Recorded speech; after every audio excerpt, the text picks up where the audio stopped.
Diagnostic Coding Explained. Welcome! The purpose of this video presentation is to provide you with basic information on ICD-10 coding. The intent is not for this to replace your regularly assigned reading and other presentation materials, but rather enhance them with some further explanation in order to provide more clarity. We have a lot to discuss, so feel free to pause or replay this video as often as you need to.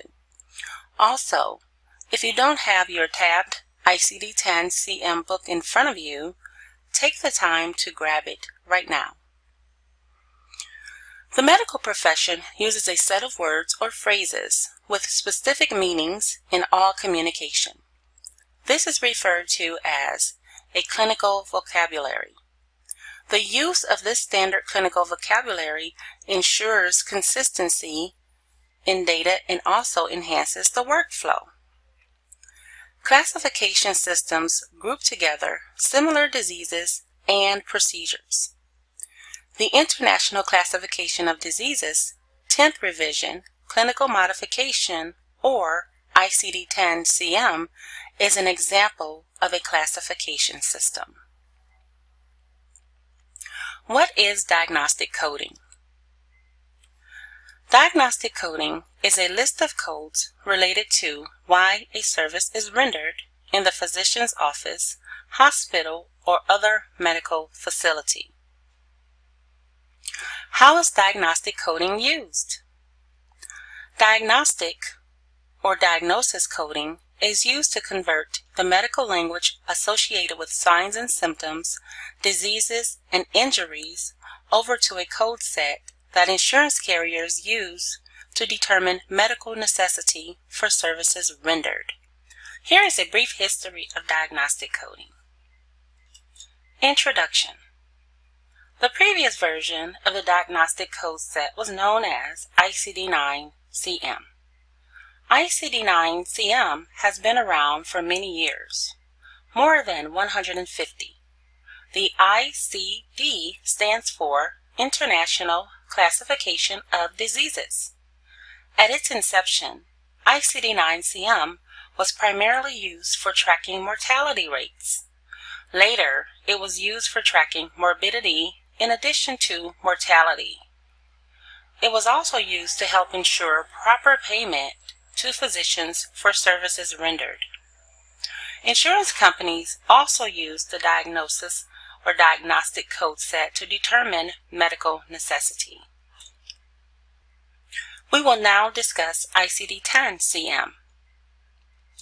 ICD-10 clinical modification has currently replaced ICD-9 coding. The official implementation date was October 1st, 2015.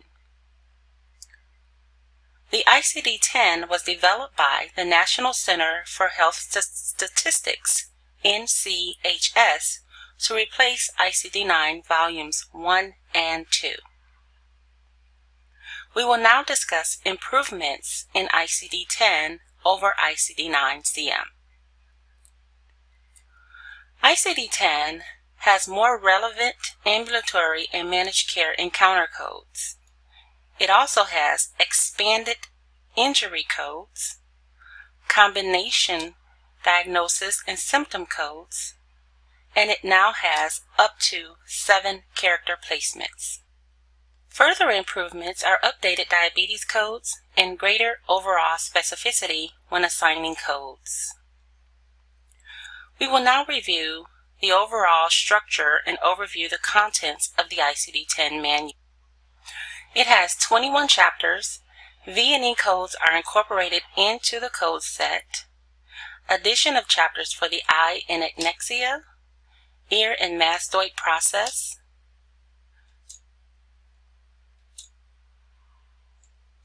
and here's an overview of the chapters of the ICD-10 Manual. As we can see, there are 21 chapters that make up the tabular list in the ICD-10 CM. These chapters are known as 3-digit categories, and all begin with an alpha character, beginning with the letter A and ending with the letter Z. There are currently no assignments for the letter U. The index, also known as Part 2, is divided by main term and further divided by subterms. The ICD-10 index is alphabetic with the main terms in bold type and the subterms indented underneath the main term. The tabular list, also known as Part 3,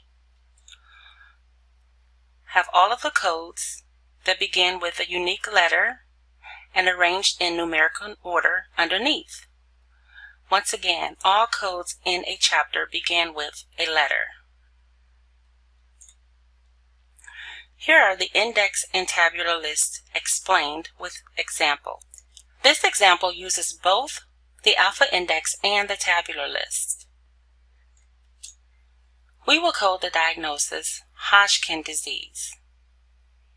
In the alpha index, we are told to see lymphoma Hodgkin.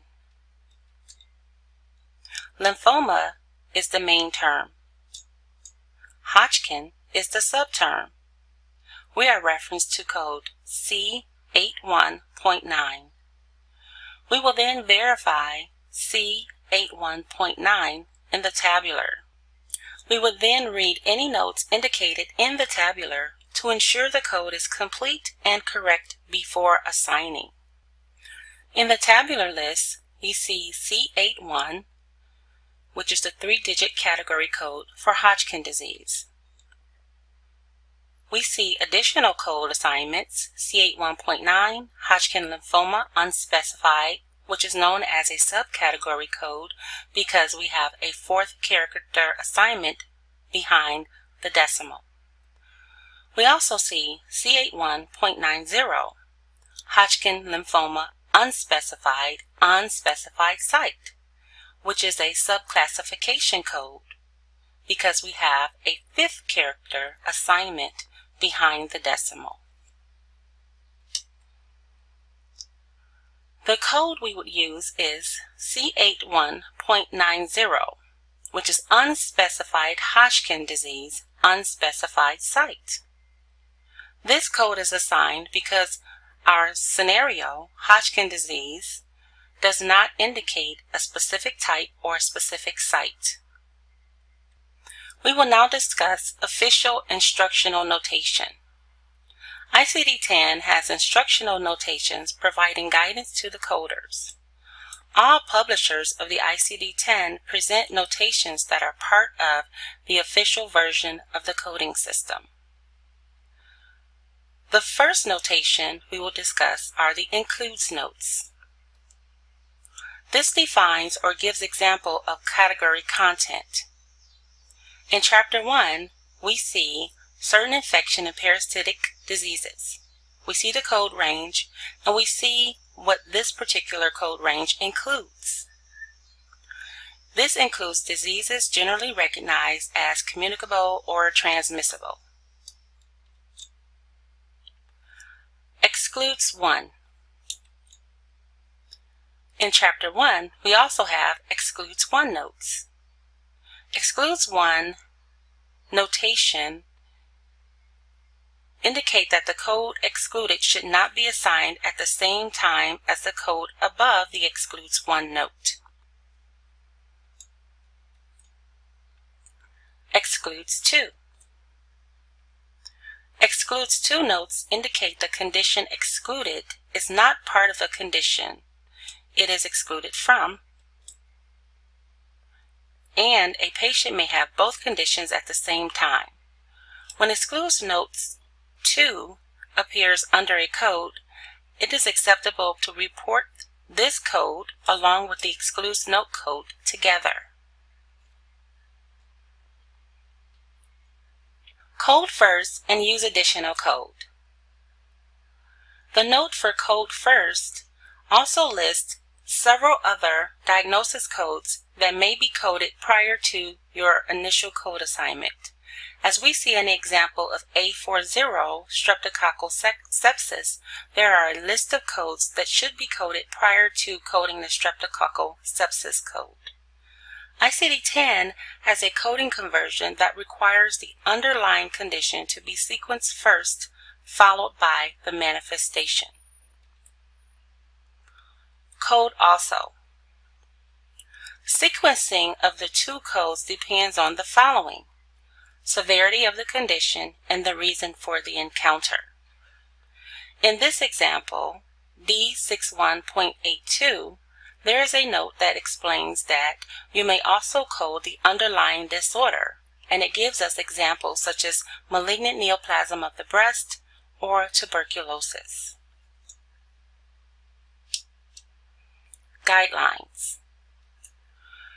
The previous two examples of Excludes notes will be explained in detail in the ICD-10 official guidelines. Guidelines are listed in the very front of your ICD-10 manual, right before the alphabetic index. If you are unsure of a code assignment and which rule to follow, always review your guidelines for this information. We will now review 7th character and placeholder X. Unlike ICD-9, ICD-10 may have up to 7 character placements. Placeholder X is assigned for all characters less than 6 that requires a 7th character. As we can see in an example of M22.8X, the X is placed in the 5th character placement. Remember, the X is a placeholder and it must be used in your code assignment whenever it is